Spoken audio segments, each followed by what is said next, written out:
আসসালামু আলাইকুম এভরিওয়ান। আমরা আজকে ফিজিক্স ফার্স্ট পেপার চ্যাপ্টার 7 এর পদার্থের গাঠনিক ধর্মের একটা বিশেষ লেখচিত্র নিয়ে আলোচনা করব। লেখচিত্রটা হচ্ছে পীড়ন, যাকে আমরা ইংলিশে বলি হচ্ছে স্ট্রেস, এবং বিকৃতি, যাকে ইংলিশে আমরা বলি স্ট্রেইন।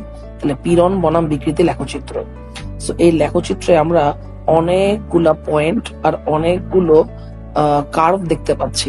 প্রত্যেকটা সম্পর্কে আমাদের একটু ডিটেলসে জানা প্রয়োজন।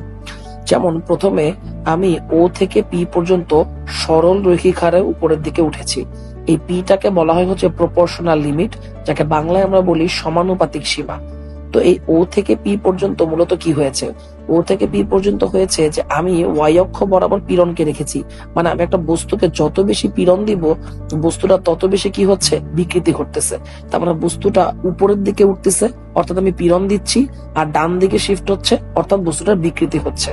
ওকে, আর এটা সমানুপাতিক হারে হচ্ছে। সমানুপাতিক হার বলতে বোঝাচ্ছে আমি যদি পীড়ন 2 গুণ বাড়াই, বিকৃতিও 2 গুণ বাড়ছে।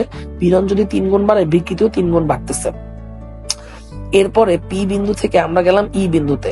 তো যদি একটু খেয়াল করে দেখি, পি থেকে ইও ঊর্ধ্বগামী হয়েছে, অর্থাৎ পীড়নের মান বেড়েছে, আর ইটা ডান দিকে শিফট হয়েছে, অর্থাৎ বিকৃতিও ঘটেছে। কিন্তু ও থেকে পি যেমন সরলরৈখিক হারে বেড়েছে, পি থেকে ই কিন্তু সরলরৈখিক হারে বাড়েনি। আমি যদি এখন ই থেকে পি কে একটু পিছনের দিকে বর্ধিত করি, তা কিন্তু মূল বিন্দু থেকে মিলতেছে না, তাই না? অর্থাৎ এখানেও পীড়ন দেওয়ার কারণে বস্তুর বিকৃতি তো ঘটেছে, কিন্তু আগের মতো সমানুপাতিক হারে হয়নি।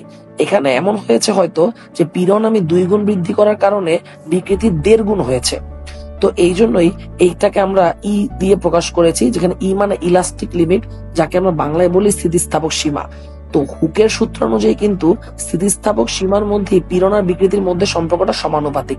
তো এই যে পীড়ন আর বিকৃতির মধ্যে সম্পর্ক সমানুপাতিক, এটাকে দুইটা ভাগে ভাগ করা হয়েছে। ও থেকে পি পর্যন্ত হচ্ছে প্রপোর্শনাল লিমিট, আর পি থেকে ই পর্যন্ত ইলাস্টিক লিমিট। অর্থাৎ ও থেকে পি পর্যন্ত পীড়ন 2 গুণ বাড়ালে বিকৃতিও 2 গুণ বেড়েছে, কিন্তু পি থেকে ই পর্যন্ত পীড়ন 2 গুণ বৃদ্ধি করলে হয়তো বিকৃতি 1.5 গুণ বেড়েছে। ওকে, এরপর আমরা যাবো ই থেকে ওয়াই বিন্দুতে। এই ওয়াইটাকে আমরা বলছি ইল্ড পয়েন্ট, বা বাংলায় যদি বলি নতি বিন্দু বা নতি সীমা।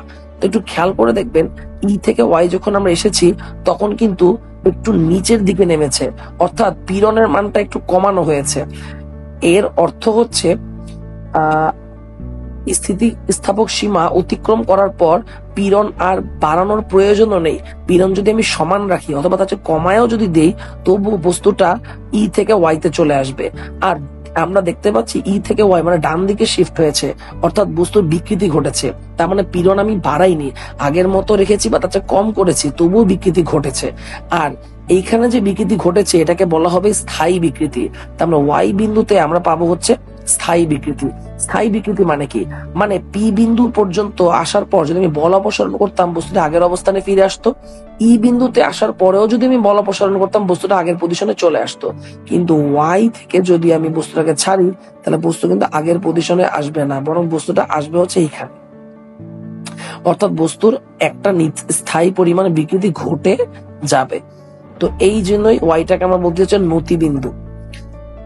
এরপরে ওয়াই থেকে আমরা ইউতে উঠেছি, মানে একবার স্থায়ী বিকৃতি ঘটার পরেও আর পীড়ন দেওয়া যাবে না তা না। দেখেন আমি গ্রাফটাকে উপরে উঠিয়েছি, অর্থাৎ পীড়নের মান অবশ্যই বৃদ্ধি পেয়েছে, আর ডান দিকে শিফট হয়েছে কার্ভটি, অর্থাৎ বিকৃতিও ঘটেছে। তার মানে স্থায়ী বিকৃতি হওয়ার পরেও আমি যদি পীড়ন দিই, তার বিকৃতি ঘটবে। কিন্তু একবার যদি আমি ইউ পর্যন্ত চলে যাই, ইউ নাম আমরা এখানে লিখিনি, তার রিজন হচ্ছে দরকার নেই। ইউটা বলতে আসলে আপার লিমিট বোঝানো হয়েছে, মানে সর্বোচ্চ এই ইউ পর্যন্ত আমি পীড়নটা ঘটাতে পারবো। এরপরে আমি আর পীড়ন ঘটাতে পারবো না। তার রিজন হচ্ছে ইউ পর্যন্ত আসার পর আমি যদি পীড়নটাকে সেম রাখি, অথবা যদি পীড়নটাকে কমায়ও দেই, দেখেন নিচের দিকে নেমেছে, অর্থাৎ আমি পীড়ন কমিয়েছি, কিন্তু বিকৃতি ডান দিকে ঠিকই শিফট হয়েছে। এই আর বিন্দুকে বলা হচ্ছে রাপচার লিমিট। রাপচার লিমিট মানে হচ্ছে অসহ পীড়ন। মানে ইউ পর্যন্ত আসার পর আমি পীড়নের মান আর বাড়াবো না, সেম অথবা কমায় দিতে পারি, কিন্তু এখন বস্তুটা আর সেই পীড়নটা নিতে পারতেছে না, তখন হয় বস্তুটা ছিঁড়ে যাবে অথবা ভেঙে যাবে।